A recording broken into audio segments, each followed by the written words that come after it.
A long time ago, back in 1974, when I was just 17, there were very few things on my mind, and education wasn't really at the top of those list of things. I was really having fun with my friends and going out every night and really enjoying the new experiences of like beer and girls and music, and everything was great. There was just one thing I didn't have, and that was a nice, powerful motor car. But there was someone who did have one, and that was my dad. My dad had a really cool car. It was a Jaguar. It was brand new, and it had a 4.2 litre engine. It was one of the most powerful cars in the world, and he owned it. And there was one thing I wanted to do, was to get my hands on his car. Well, one night I was out with my friends as usual, and we were in a cafe and we were drinking and talking and laughing and joking. And one of my friends was talking about his dad and cars and all the rest of it. And I said, well, when I'm 18, I'm going to take you guys out in my dad's car and we're going to have fun and we're going to go clubbing. Well, luckily it was a couple of months away. And the next morning I woke up and I thought, oh my God, what have I done? What did I say? What an idiot am I? My dad is never, ever going to lend me his car. It's his pride and joy. I mean, every Sunday morning he wakes up and he gets his special hose pipe with filtered water. Can you believe it? Filtered water in 1974. And he washes the car and he rinses it. And then with a very special soap, he hand washes the whole car from back to front. And then with the special filtered water, he rinses the car off. And then he hand rubs the whole car and polishes it with a chamois leather until it absolutely glistens. And once a month, he even takes the light clusters out, unscrews them, cleans the inside, dries them very carefully, and then puts some little Vaseline round to stop any liquid coming in, and he screws them back up, and it's finished. We're not even allowed to wear jeans in his car because the little metal rivets that hold them together could scratch the leather interior. So I'm thinking, how on earth am I going to get my dad's car? How am I going to do this? My honor is at stake here. And of course, every day I go to school and my friends are saying, hey, Harley, not long to your birthday now. Great, looking forward to it, mate. Fantastic. And I'm thinking, oh my God, what am I going to do? What am I going to do? So one night I say to my mum, listen, Mum, Dad, his car, what do you think? Do you think he might, if I do really well at school, lend me his car for one night? Just one night to go out, with my friends. She said, are you kidding? Are you completely mad? He won't even let me drive the car. I'm not even allowed to drive it to the shops and back. He is the master and lord of his car. And so I go back and I'm thinking, oh God, what an idiot am I? What an idiot. And I said, well, Mum, but couldn't you have a word with Dad? I'm not asking him. If you want that car, you ask him. But whew. So every day I'm watching my dad's mood when he comes back from work, and obviously things are not going very well, and he's always tense, and this never seems to be the right time. There's never that, father-son thing. It doesn't really happen. Oh God, what am I going to do? Anyway, one Sunday lunchtime, I'm about 3 weeks away from my birthday. Things are getting desperate. My Uncle Michael comes over. Now, my Uncle Michael is my father's brother. And he and my dad don't get on very well. He never married. He hasn't got any children. And he's always cool and doing great things and having fun, and life's a big adventure for him. And my father really is, I don't know, he just doesn't like him, to be honest. And Uncle Michael is always showing me lots and lots of attention and making out that he's the big cool guy. And that really annoys my father even more. I think he just likes to show my father what a great dad he would be. Anyway, Sunday lunchtime is quite a formal affair in the Lovegrove household, and we're all sitting around having our lunch. But not me, I'm just sitting there. I've got my head down, and instead of laughing with my uncle and my mum and dad, well, not so much with my dad, but you know how it is, instead of interacting, I'm just sitting there eating my lunch, not looking, no eye contact, just eating my lunch quietly, not saying anything. And when lunch is finished, I say, Mum, may I go now? Thank you very much. And I go. And my Uncle Michael's saying, oh, Angela, Ralph, what's going on here? What's up with Harley? This isn't normal. And she said, no, he's been like that for a few weeks now. We don't really know, to be honest. Dad says, well, he'll get over it, probably exams and that kind of thing. And Michael says, well, I'm not so sure. So anyway, after lunch, he comes up to me. He says, Harley, what's the matter? You can tell me. Is there something wrong? And I say, oh, Uncle, I've really done something so stupid. You can tell me. He said, you can tell me. And I said, yeah, and there's this girl. Oh, girl? What girl? I said, well, I hardly know her at all. I mean, it's just somebody I've kind of... And he said, well, come on, just tell me.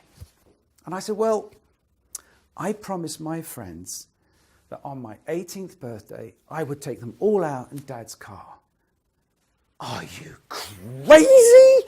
You idiot, what did you do that for? I said, I know, I don't need this from you. I really don't need this from you.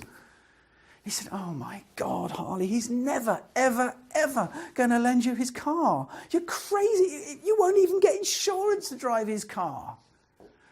I said, well, what am I going to do? What am I going to do? Every day they're saying to me, he said, well, leave it with me. I'll see what I can do, but I think this time I'm not able to help you. So what have we got? Uncle Michael disappears, and we've kind of got a project management steering committee going on here. We've got my mother on one side, and we've got my uncle in the middle, and my father. And they must have had some kind of crazy meeting or whatever, and I don't know. But much, much later, I think it must have been 2 or 3 or 4 days later, I get a phone call from my uncle. And he says, Harley, we've solved the problem. I can't tell you what the solution is, but it's solved. You just have to trust me. It's solved. And I did trust him.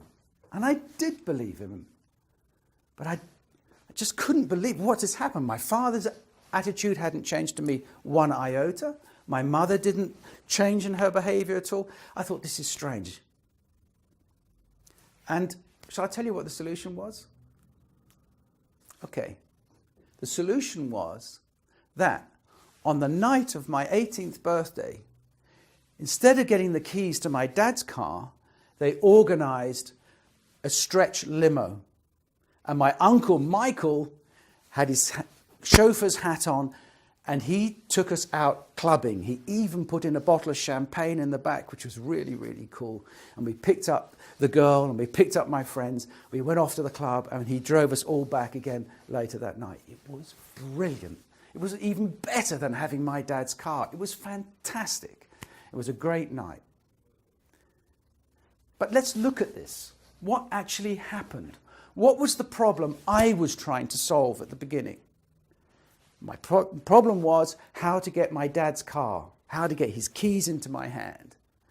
What was my motivation? My motivation was to look cool and to impress my friends, so basically I could get laid with a girl. The problem my father had was trying to prevent me from getting my hands on his car. And he would do anything to do that.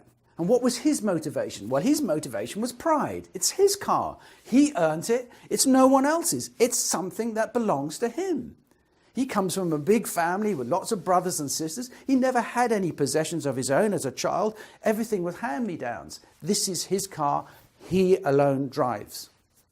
Now, the problem my mother was trying to solve was how to prevent me from having a crash and killing myself, or even worse, my friends. I mean, how would that look in the newspapers? I mean, this would be a disaster. Of course, her real motivation, you could say, is she wants to keep her family safe. And that big, powerful car, to her, was the most dangerous thing you could give an 18-year-old boy. And she was probably right. Now, the problem my Uncle Michael was trying to solve was how to make me look cool in front of my friends, and so I didn't lose face. That was the problem he saw. And his motivation was to be seen as the hero in the story, and, of course, to have a once chance in a lifetime to drive a limo. Results, friends impressed, me happy, dad happy, mum happy, everyone happy. Did I get the girl? That's another story for a later time. So what have we learned from the story of my dad's car? What is clear is that everybody had their own motive, which we've already talked about. But what is not so obvious really is the complexity of what's going on. Imagine the conversation. Imagine saying, well, what are we going to do? Michael said, well, what are we got to do? We've got to do something to help him and his friends and everything. We've all screwed up in our lives. And my father would say, yeah, but that's not my problem. He's got to learn. You know, we all have to learn these things. It's not that dad has to bail him out. And then my mother would cut him with something like, let's imagine, and what would she say? She would say, yes, but do you want him killed? I mean, do you want him killed, going out in a car and smashing up? And do you want your car damaged? He's saying, oh, my father said, he's not getting hands on my car. And as this conversation and as this dynamic happens, you see that they are really united in one idea. And all it matters is, at a certain point, a great idea, an innovative idea. And if Michael, my Uncle Michael says, why don't we rent a limo? You can imagine my father as CEO or finance director say, yeah, but how much is that going to cost? And I said, I don't know, maybe what? 500 euros or something? 500 euros? I'm not spending 500 euros on my son's birthday. Are you crazy? And then my mother will come in. Yes, but you want him killed. See, now the option, the logic is going out of this conversation, but we're going in a good direction as far as I'm concerned. And at the end of it, Michael will say, yeah, but to save money, I could drive the car. It's just a matter of rental then. Maybe we just rent a Jag. And then you see the problem gets solved, because the three very, very conflicting parties are united on one thing, on solving the problem, and they're using their own motivations to get the result. But the crucial point is you've got to know what the real problem is. And it doesn't matter if the problem is seen differently from the three people, as long as they're aligned on the result. And that is the beauty of running a great business, to make sure that alignment is taking place every time.